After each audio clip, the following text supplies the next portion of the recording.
Hey, it's been a minute since we've done a product review, and I've got a great one for you today. This is the new G LOOMIS IMX PRO, and it just came July 4th, yesterday. And so I haven't even had a chance to get it out. By the way, I don't know who's delivering packages on July the 4th, but somebody did. And I haven't even had a chance to get it out on the water. I mean, you can see the cork handle not even discolored in any way. I've been throwing this jig here in the backyard just to kind of get an understanding of the feel and the action. This is going to be a phenomenal fishing rod, I can already tell you. And if you're not that familiar with, how Loomis does their various product lines, the G CX would be the entry level. It goes up to what I would say is pretty compatible here with the G LX and then this IMX Pro. Those are going to both be in that $450 to $500 range, maybe slightly above that with the G LX.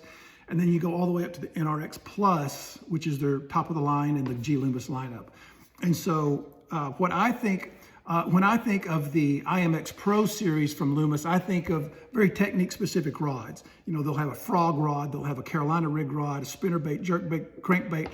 What this particular model is in that IMX Pro line is the MBR, the mag bass rod. And so the mag bass series within that very technique specific lineup is kind of a catch-all. So you can do a lot of different things with this mag bass rod.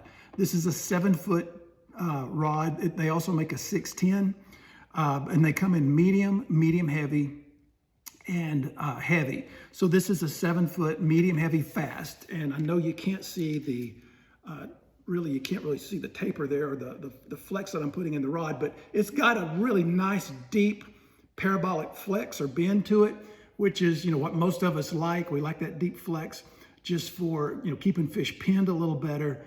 But that thing quickly transitions, even though it's a medium heavy, it quickly transitions to a really firm midsection. So these things are stout. This particular one is. And so for me, it's going to make a perfect swim jig rod.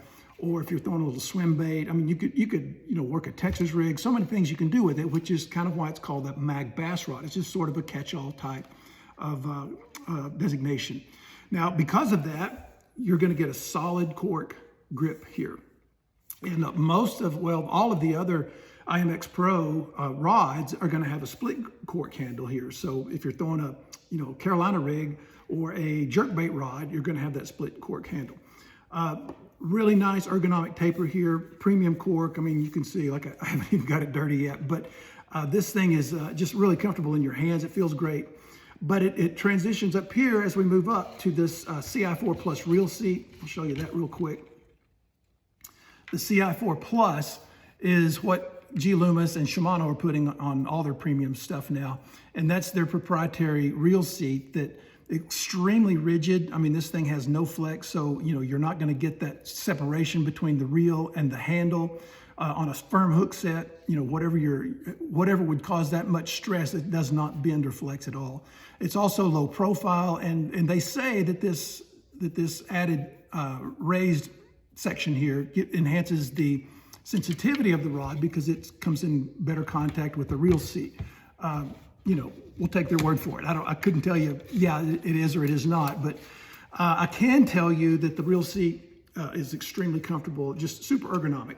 As you work your way up into the rod blank, you get into, I want to make sure I'm calling this right, their Taper Tech technology. So this is an upgrade that they put on the 2026 model.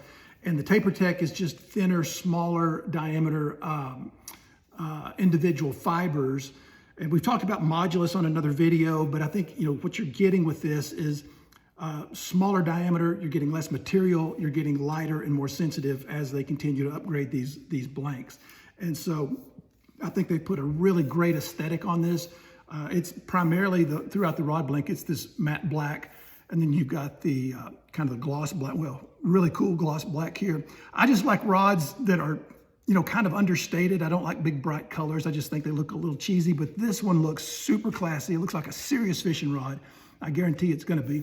And then as you move up to the rod guides, you get into the Fuji tangle-free guides. And if you're not familiar with that, basically what that does around the foot of the rod guides is that it prevents wind knots from wrapping specifically with braided line, because if you ever get some slack in that braided line, it can cause a wind knot and you just got to cut it out. you won't be able to throw it a wind knot with this, with the feet here of these tangle-free guides. So all in all, that's it without me even taking it to the water. Promise you it's going to be a super premium fishing rod. It retails for $450. I'll give you an update whenever I catch my first fish with it.